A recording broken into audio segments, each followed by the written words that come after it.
আসসালামু আলাইকুম বন্ধুরা, সবাই কেমন আছেন? অবহেলা, অপমান, লাঞ্ছনা নিয়ে বেঁচে থাকতে হয় মেয়েদেরকে। আসলে সবাই তো মেয়েদেরকে নিজের সুবিধা মতো ব্যবহার করে যায়।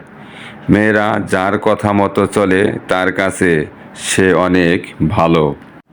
একটা মেয়ে সব সময় হেরে যায় বাস্তবতার কাছে, কখনো তার পরিবারের কাছে, কখনো তার প্রিয় মানুষটার কাছে, আবার কখনো তার ইচ্ছের কাছে।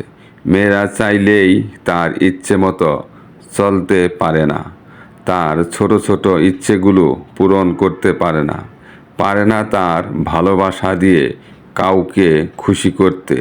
সারা জীবন কাটিয়ে দিতে হয় মানিয়ে নিতে নিতে।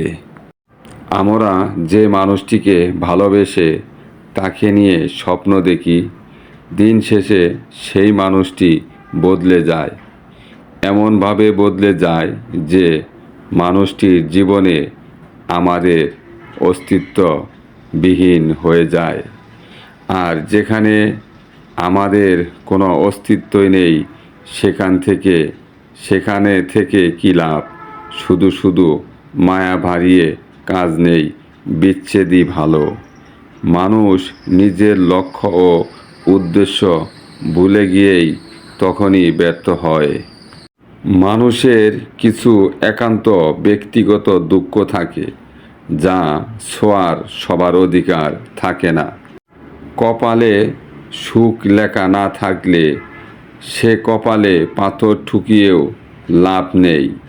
এতে কপালে যথেষ্ট ফোলে, কিন্তু ভাগ্য একটু ফোলে না।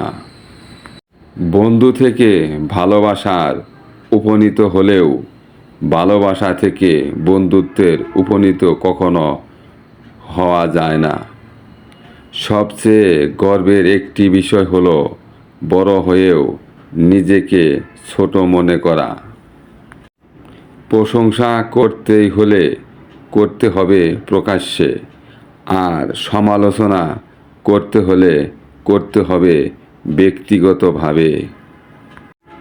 তোমাকে যে পাওয়ার জন্য কেঁদেছে, তুমি কখনো তার কষ্ট দিও না, কারণ পৃথিবীতে সত্য ভালোবাসা বিরল হয়ে দাঁড়িয়েছে। ভদ্রতা চেহারা দেখে নয়, আচরণ দেখে বুঝে নিতে হয়। কারণ এমন অনেক মানুষ আছে যাদের সুন্দর চেহারা থাকা সত্ত্বেও মানুষকে মানুষ বলে গণ্য করে না। আপন মানুষগুলো খুব যত্ন সহকারেই মনটা ভেঙে দেয়। কারোর অতীত জেনে কোনো লাভ নেই, তার বর্তমানকে বেশি প্রাধান্য দাও, কারণ একজন মানুষকে চিনতে তার বর্তমানই যথেষ্ট।